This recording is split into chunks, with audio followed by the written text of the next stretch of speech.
পৃথিবীর ইতিহাসে কিছু মুহূর্ত আছে যেগুলো সবকিছুকে বদলে দেয়। রাজনীতি, যুদ্ধ, ধর্ম, মানবতা, সবকিছু।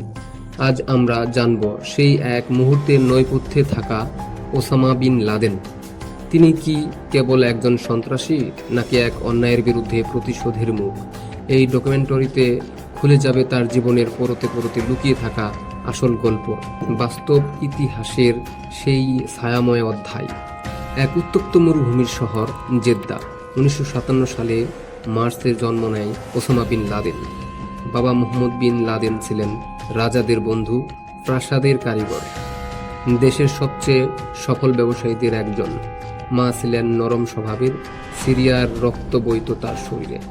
বাড়িতে ছিল 50-এর বেশি ভাই বোন, কিন্তু ওসামা, তিনি যেন ভিড়ের মাঝে একা ছিলেন। খেলার মাঠের বদলে তাকে টানত মসজিদের নীরবতা, ধর্মের পবিত্র বাক্য। জীবন চলছিল নিজের ছন্দে। হঠাৎ একদিন সব বদলে যায়। এক দুর্ঘটনায় বাবা হারান তিনি। টাকার অভাব ছিল না, কিন্তু হৃদয়ে জমে ওঠে এক নিঃশব্দ শূন্যতা। সেই শূন্যতার ভেতর জন্ম নেয় এক প্রশ্ন: আমি কে? আমি কি জন্য এসেছি?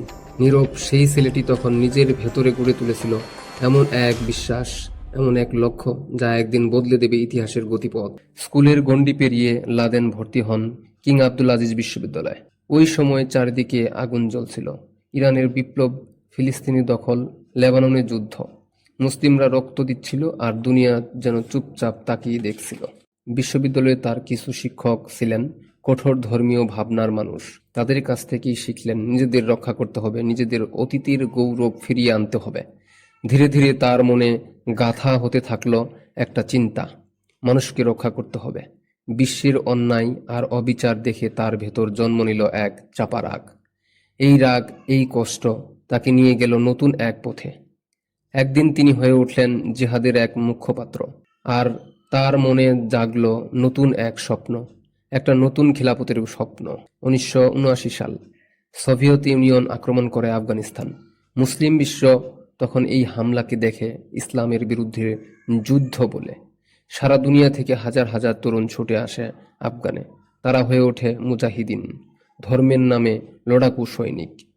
লাদেন সেই ডাকে সাড়া দেন। শুরুর দিকে তিনি সাহায্য আর অর্থ সংগ্রহ করতেন, কিন্তু ধীরে ধীরে নেমে পড়েন সরাসরি যুদ্ধের ময়দানে। তিনি তৈরি করেন মাকতাব আল খিদমাত, একটা সংগঠন যেখান থেকে জিহাদিদের জন্য সব ধরনের সাহায্য চালানো হতো। এই জায়গা থেকেই ধীরে ধীরে জন্ম নেয় আল কায়েদা, যার মানে দ্য বেস বা ঘাঁটি। ওসামা হয়ে ওঠেন এক যুদ্ধনায়ক। ক্যামেরার সামনে ছিলেন শান্ত ধীরস্থির, কিন্তু ভেতরে ছিলেন হিসাবী আর ঠান্ডা মাথার কৌশলী। আফগান যুদ্ধে তার টাকা, প্রভাব আর আন্তর্জাতিক যোগাযোগ তাকে এক নতুন শক্তিশালী চরিত্রে গড়ে তোলে। এ সময় থেকেই লাদেন বলতে শুরু করলেন, পশ্চিমাদের বিরুদ্ধে লড়াই কোনো ব্যক্তিগত যুদ্ধ নয়, এটা ইসলামের জন্য করা এক ধর্মীয় দায়িত্ব। 1990 সাল, মরুভূমির বুকে শুরু হয় অশান্তির ঝড়। ইরাক হামলা করে কুয়েতে, আর ভীত সৌদি আরব হাত বাড়িয়ে দেয় পশ্চিমাদের দিকে। এই দৃশ্য দেখে ফুঁসে ওঠেন ওসামা বিন লাদেন। তার কণ্ঠ বাজে যেন বজ্রের মতো, পবিত্র জমিতে অবিশ্বাসীদের পা পড়বে না। তিনি প্রস্তাব দেন, আফগানিস্তানে যুদ্ধ করে যারা অভিজ্ঞ হয়ে উঠেছিল তাদের দিয়েই সৌদি আরবের নিরাপত্তা নিশ্চিত করার প্রস্তাব দেন ওসামা। কিন্তু তার কথা কেউ শোনেনি, বরং তাকে থামিয়ে দিতে চায় সবাই। রাজপ্রাসাদের দরজা একের পর এক বন্ধ হয়ে যায় তার জন্য। শেষ পর্যন্ত দেশ ছাড়া হন ওসামা। পথ এসে থামে সুদানে। এক নিঃসঙ্গ ছায়ার জীবন শুরু হয় সেখানে। সেখান থেকে আবার ফেরেন আফগানিস্তানে, যুদ্ধের পুরনো মাটিতে। সৌদি রাজপরিবারের সঙ্গে সম্পর্কের শেষ ঘাট ছিঁড়ে ফেলে দেন। এরপর তাঁর মনে জন্ম নেয় এক নতুন যুদ্ধ, এক এমন যুদ্ধ যার লক্ষ্য ছিল গোটা পশ্চিমা দুনিয়া। 1996 সাল, পাহাড়ের এক কোণ থেকে লাদেন ঘোষণা দিলেন, আমেরিকার বিরুদ্ধে যুদ্ধ শুরু হলো। কেউ তখনও আঁচ করতে পারেনি কত বড় ঝড় আসছে সামনে। 1998 সালে এক সকাল, কেনিয়া আর তানজানিয়ার মার্কিন দূতাবাস দুমড়ে মুচড়ে গেল আত্মঘাতী বিস্ফোরণে। ধোঁয়া, কান্না আর ধ্বংসের মধ্যে হারিয়ে গেল 200-র বেশি প্রাণ। তবে ওসামা থামেননি। 2000 সালে ইয়েমেনের উপকূলে মার্কিন যুদ্ধজাহাজ ইউএসএস কোল এর ওপর আত্মঘাতী হামলা চালানো হয়। নীল সাগরের জল লাল হয়ে ওঠে রক্তে। এই হামলাগুলো ছিল এক ধরনের সতর্কবার্তা, দুনিয়াকে যেন বলছিল, আমি এসেছি। আমি থামব না। এক একটা হামলার পর ওসামার নাম ছড়িয়ে পড়ে ভয় আর আতঙ্কের মতো।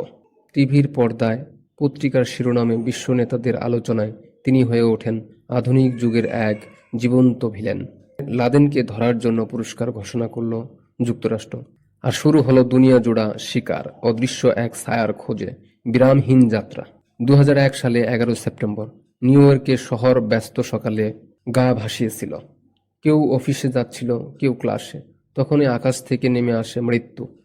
4টি বিমান ছিনতাই করা হয়, দুটো বিধ্বস্ত করে ওয়ার্ল্ড ট্রেড সেন্টারের বিশাল টাওয়ারগুলো, একটা আঘাত করে পেন্টাগনের শক্ত প্রাচীরে, আর একটি বিমান যাত্রীরা লড়াই করে মাঝপথে ভেঙে পড়ে। প্রায় 3000 মানুষ সেদিন মারা যান। মুহূর্তেই কান্না, ধোঁয়া আর আতঙ্কে ঢেকে যায় শহর। পৃথিবী যেন স্তব্ধ হয়ে যায় সে সকালে। লাদেন প্রথমে দায় স্বীকার করেন, কিন্তু পরে এক ভিডিও বার্তায় জানান, তোমরা আমাদের শিশুদের হত্যা করেছ, তাই আমরা তোমাদের শহর গুড়িয়ে দিয়েছি। এরপর কিছু আর আগের মতো থাকেনি। নতুন নতুন কঠিন নিরাপত্তা আইন আসে, যুদ্ধ ছড়িয়ে পড়ে, মানুষের উপর নজরদারি বাড়ে। লাদেনের ছায়া পড়ে রাজনীতি, মিডিয়া আর সাধারণ মানুষের মনেও। আমেরিকা শুরু করলো ওয়ার অন টেরর। তালেবান সরকার হটিয়ে দেওয়া হলো। আল কায়দার শীর্ষ নেতারা পালিয়ে গেলেন অন্ধকারে। লাদেন হারিয়ে গেলেন তোরাবোরা পাহাড়ের গুহায়। পরে খবর ছড়ায় তিনি নাকি পাকিস্তানে। এ সময় তিনি মাঝে মধ্যে ভিডিও বার্তা পাঠান, কখনো কোরআনের কথা বলেন, কখনো হুমকি ছুড়ে দেন। তিনি ছিলেন চোখের আড়াল, কিন্তু তার ছায়া ছিল পুরো দুনিয়ার মাথার উপর। তার খোঁজে ঘন্টার পর ঘন্টা মার্কিন গোয়েন্দারা অনুসন্ধান চালায়, আর প্রতিটি ভিডিও বার্তা হয়ে ওঠে ভাইরাল। কেউ তাকে দেখে ঘৃণার চিহ্ন হিসেবে, আবার কেউ দেখে বিপ্লবের মুখ হিসেবে। 2011 সালে 2 মে রাতে মার্কিন নেভি সিলরা হেলিকপ্টারে চড়ে পৌঁছে যায় পাকিস্তানের অ্যাবোটাবাদ শহরে, এক নির্জন বাড়ির সামনে। 23 জন সিল সদস্য ঝাঁপিয়ে পড়ে অভিযানে। মাত্র 40 মিনিটের ভেতর ওসামা বিন লাদেন নিহত হন। ডিএনএ পরীক্ষার পর তার মরদেহ সাগরে ভাসিয়ে দেওয়া হয়। এই রাত নিয়ে তৈরি হয় শত শত তথ্যচিত্র, বই আর নানা রকম ষড়যন্ত্র তত্ত্ব। অনেকেই বিশ্বাস করেন এই মৃত্যু ছিল একটা রাজনৈতিক নাটকের অংশ, আর প্রকৃত সত্য অনেকের কাছেই আজও অজানা। বিশ্বজুড়ে কেউ স্বস্তির নিঃশ্বাস ফেলে, আবার কেউ প্রশ্ন তুলে, একজনকে হত্যা করে সত্যিকারের শান্তি পাওয়া যায় না। লাদেনের ছিল 4 জন স্ত্রী আর 20টিরও বেশি সন্তান। তার ছেলে হামজা বিন লাদেন পরে বাবার পথ ধরে জিহাদি গোষ্ঠীর নেতা হতে, কিন্তু শেষ পর্যন্ত তাকেও হত্যা করা হয়। লাদেনের মেয়েরা যারা বেঁচে ছিল তারা অনেকেই বিভিন্ন দেশে গৃহবন্দী হয়ে কাটিয়েছে দিন। বলা হয় লাদেনের উত্তরাধিকার আজও রয়ে গেছে আইএসের মতো নতুন ভয়ঙ্কর গোষ্ঠীগুলোর ভেতরে। লাদেনকে শুধু একজন সন্ত্রাসী হিসেবে দেখা কি যথেষ্ট, নাকি তিনি হয়ে উঠেছিলেন উপনিবেশের জবাব? তার জন্ম কি পশ্চিমাদের মধ্যপ্রাচ্য নীতির ফল? এই প্রশ্নগুলো সহজ নয়, কিন্তু ইতিহাস জানে প্রতিটি সন্ত্রাস, প্রতিটি বিপ্লব, প্রতিটি জিহাদ কোনো না কোনো অবিচারের বেদনা থেকেই জন্ম নেয়। বিশ্লেষকরা বলেন, লাদেনের পথ ভুল হলেও তার জন্ম হয়েছিল এক বাস্তব জ্বালা থেকে। এই ব্যথা না মুছলে অন্য কোথাও, অন্য নামে আরেক লাদেন উঠে আসতেই পারে। শুধু যুদ্ধ নয়, দরকার ন্যায়ের সমাজ। তবেই হয়তো প্রতিক্রিয়া নয়, শান্তি আসবে ইতিহাসে। সবশেষে বলতে চাই, ওসামা বিন লাদেন একটি নাম, একটি দুঃস্বপ্ন আর একটি প্রশ্ন। জবাবের খোঁজে বিশ্ব আজও বিভক্ত। সাদা কালো নয়, মাঝখানে ধূসরতা নিয়েই ইতিহাস তৈরি হয়। আপনি কি ভাবেন, এই মানুষটি শুধুই দানব, নাকি ইতিহাসের নির্মম প্রতিক্রিয়া?